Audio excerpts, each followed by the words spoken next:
Hello friends, welcome to my channel mobile repair tree. आज की इस वीडियो में हम ईएमसी ट्रेनिंग का लेसन 16 स्टार्ट कर रहे हैं, जिसमें कि हम आपको बताएंगे what is inside in EMC, मतलब ईएमसी के अंदर होता क्या है। सब्सक्राइब कीजिए हमारे YouTube चैनल को और बेल आइकन को प्रेस कीजिए हमारे लेटेस्ट वीडियो के नोटिफिकेशन के लिए। देखिए फ्रेंड्स, जो हमारी ईएमसी होती है उसके अंदर आप देखेंगे तो ईएमसी एक एसआईपी होती है। एसआईपी मतलब सिस्टम इन पैकेज, क्योंकि आजकल ऐसा होता जा रहा है कि टेक्नोलॉजी जैसे जैसे टाइम के साथ आगे बढ़ती जा रही है, ऐसे हर चीज कंप्रेस होती जा रही है। क्योंकि कोई भी कंपनी हमेशा ये चाहती है कि कम से कम स्पेस के अंदर वो अपने ज्यादा से ज्यादा सर्किट को कंबाइन कर सके और बोर्ड के अंदर भी कम से कम कंपोनेंट उन्हें दिखे। इसलिए आजकल होता है जा रहा है कि बहुत सारी आईसी और उसके मॉड्यूल्स को कंबाइन करके एक सिंगल आईसी बनाई जा रही है। जैसे कि मैंने ईएमसी के ट्रेनिंग के लेसन में स्टार्टिंग में बताया था कि पुराने फ्यूचर फोन के अंदर रैम और रोम अलग आया करती थी, लेकिन अब उसके अंदर कंबाइन करके उसको ईएमसी कर दिया गया, मतलब ईएमसीपी, मतलब जिसमें रैम और रोम दोनों कंबाइन होती है। तो देखिए, जब हम किसी भी जो हमारी ईएमसी होती है उसके अंदर आप देखेंगे तो इस तरह का स्ट्रक्चर होता है। ऊपर जो होता है ये आईसी का केस होता है जो हमें ब्लैक कलर का दिखता है, और देखिए उसके अंदर देखिए जो हमारा बीजी होता है ठीक उसके ऊपर और आईसी के केस के ठीक नीचे, मतलब बीच में सेंटर के अंदर अंदर एक और पीसीबी होती है, जिसके अंदर देखिए इस तरह से अंदर हमारी आईसी और कुछ पावर सर्किट्स होता है। जैसा कि मैंने आपको बताया था, इसके अंदर रैम और रोम दोनों कंबाइन होते हैं।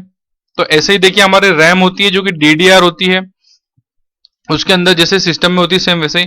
और इसके अंदर एक हमारी रोम होती है जहां पर हमारी पूरी मेमोरी होती है, जहां पर हमारा डेटा स्टोरेज होता है। और कुछ इसके अंदर पावर सर्कुलेट मतलब पावर कंट्रोलर होते हैं।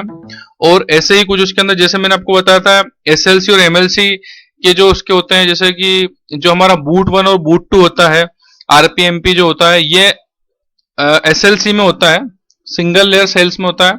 और हमारा एमएलसी जो मल्टी लेयर होता है जिसके अंदर हमारी रोम होती है। तो इसके अंदर इस तरह से पूरा स्ट्रक्चर एक बना होता है और इसके अंदर भी बहुत सारे सर्किट होते हैं। इस वजह से ये होता है कि हमें बोर्ड के अंदर सर्किट कम से कम दिखते। इसके एग्जांपल के लिए मैं आपको कुछ आईसी दिखाता हूं। देखिए, ये एक आईसी है जो कि नॉर्मल आईसी है, एक सिंपल आईसी मैंने एग्जांपल के लिए आपको दिखाई है कि एक नॉर्मल आईसी के अंदर देखिए अंदर इस तरह से सर्किट होता है, ऊपर ये आईसी का केस होता है और ये देखेंगे आप यहाँ पर कनेक्शन के थ्रू इनके ये इसके लेग्स होती है, आईसी की लेग्स। इस तरह से आपने इस तरह की आईसी बहुत सारी फोन के अंदर भी देखी होंगी, मैंने आपको एग्जांपल के लिए दिखाया, लेकिन मैंने आपको एग्जांपल के लिए बताया कि एक आईसी के अंदर का इंस्ट्रक्शन मतलब अंदर से होती कैसी है। ये देखिए, ये कुछ और आईसी का मैं आपको दिखा रहा हूँ। ये आप नीचे जो बॉल देख रहे हैं इसकी बीजी है, देखिए इसकी 6 बॉल दिख रही हैं और यहाँ पर इस साइड 5 है। तो आप देखेंगे इसके अंदर भी यहाँ पर सर्किट लगा हुआ, आईसी लगी हुई, इसके कुछ सर्किट जैसे कैपेसिटर, रेजिस्टेंस, कॉइल वगैरह आप देखेंगे यहाँ पर। तो ये बहुत सारे कंपोनेंट्स को कंबाइन करके इसको जो बोला जाता है एसआईपी बोला जाता है, मतलब सिस्टम इन पैकेज। इसकी मदद से मतलब बहुत सारे कंपोनेंट को एक ही जगह पर एक चिप के अंदर कंबाइन कर दिया जाता है। उस वजह से सर्किट जो है टाइम के साथ छोटा होते जा रहा है। और उस वजह से आपको जैसे कि एक मैंने वीडियो में कार्ड लेवल और चिप लेवल रिपेयरिंग बताया था। चिप लेवल रिपेयरिंग मतलब बोर्ड पर जहां जिस चीज पे प्रॉब्लम है उसी चीज को रिपेयर किया जाता है, रेक्टिफाई किया जाता है। और एक कार्ड लेवल रिपेयरिंग होता है, उसमें उस पूरी चीज को या मदरबोर्ड को ही रिप्लेस कर दिया जाता है। तो देखिए इस तरह से जो ये बनाने का तरीका है वो यही है कि आईसी को मतलब सर्किट को कम से कम उसको छोटी जगह पर लगाया जा सके और जरूरत पड़ने पर उस चीज को पूरे को ही चेंज कर दिया जाए, रिप्लेस कर दिया जाए।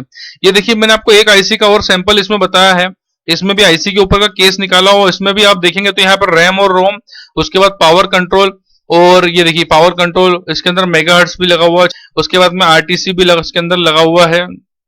उसके बाद में यहाँ पर आप देखेंगे तो एसएलसी एमएलसी इसमें देखिए सब अलग डिवाइड किया हुआ है। अब ये आईसी भी मुझे पता नहीं है किस चीज की है, मैंने इसको बहुत सर्च करके ढूंढ कर निकाला है। तो ये देखिए इस तरह से जो हमारी आईसी होती है उसका अंदर का इंटरनल स्टोरेज मतलब स्ट्रक्चर इस तरह से होता है। क्योंकि हमें बाहर से एक सिंगल आईसी दिखती है, लेकिन अंदर से हमारी ईएमसी और चिप्स भी इस तरह से होती हैं। इस चीज को दिखाने का मेरा उद्देश्य यही था कि आप डिटेल में समझ सके, क्योंकि मैंने अभी शुरुआत में लेसन 6 और 7 में आपको ये चीज बताई थी कि अंदर से ईएमसी कैसी होती है, उसको समझाने के लिए ही कि अंदर से देखिए वाकई में ईएमसी हमारी वैसी होती है कि इसके अंदर रैम रोम अलग अलग होती है और इसके अंदर एमएलसी और SLC के एरिया आप अलग अलग देख सकते हैं। और इसके खुद के अंदर भी पावर कंट्रोलर होता है, जो कि हम VCC और VCC क्योंकि वोल्टेज देते हैं, जो अंदर इसके अंदर सर्किट में डिस्ट्रीब्यूट करते हैं, उसको पूरा ऑपरेट करते हैं। इसको बनाने का कंपनी का यही उद्देश्य रहता है कि इस वजह से ऑन बोर्ड सर्किट उन्हें कम से कम बनाना पड़ता है। और ज्यादातर जैसे अगर EMMC में प्रॉब्लम होती है तो आप EMMC को रिपेयर करके पूरे फोन को वर्किंग कंडीशन में ला सकते हैं। तो ये कंपनी बहुत सोच समझ करके इसको बनाती है। और आपको एग्जांपल के लिए मैं एक PCB और दिखाता हूं।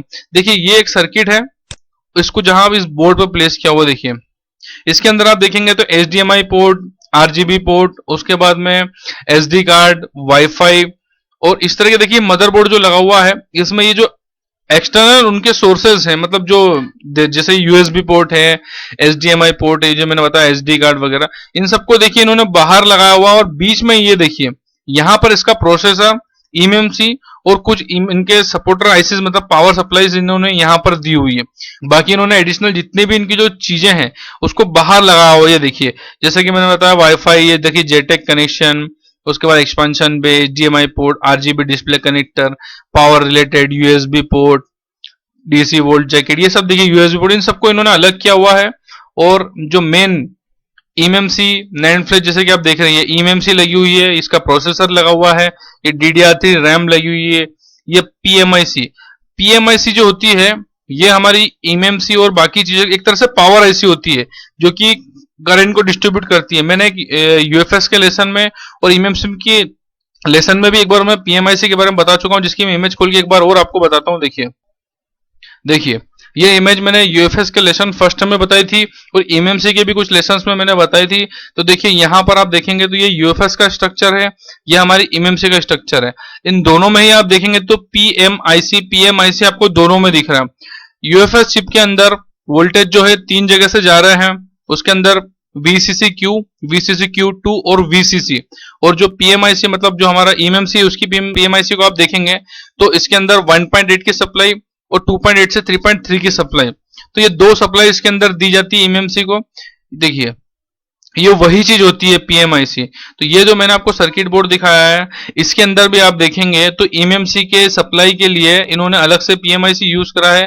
और जो हमारा प्रोसेसिंग और मेमोरी का जो एक एरिया है उसको देखिए इन्होंने एक अलग चिप लगाया हुआ है, SIP पैकेज मतलब SIP क्या हुआ है, सिस्टम इन पैकेजेस, मतलब इसको देखिए इसकी जो कैटेगरी होती है। तो इस वजह से ये होता है कि जिस जगह पर फॉल्ट होता है आप स्पेशली उसी एरिया को रिपेयर कर सकते हैं, बाकी उन एरिया को मतलब बिना डैमेज किए या बिना उसके साथ छेड़छाड़ किए। ये EMMC को बनाने का कंपनी का मेन उद्देश्य। और आगे आने वाले समय में हो सकता है कुछ और चीजों को इन्हीं सर्किट के अंदर कंबाइन किया जाए, लेकिन इस तरह की जो आईसी मैंने अभी आपको बताई है, ये देखिए हमारी EMMC और लगभग सभी चिप इसी तरह से कंबाइन कर दी जा रही है। उससे बोर्ड के ऊपर सर्किट कम से कम जो है कंपनी को मैनेज करना पड़ता है। तो वीडियो कैसा लगा लाइक कीजिए, हमारे चैनल को सब्सक्राइब कीजिए क्योंकि इस तरह की वीडियो हम बनाते रहते हैं। Thanks for watching.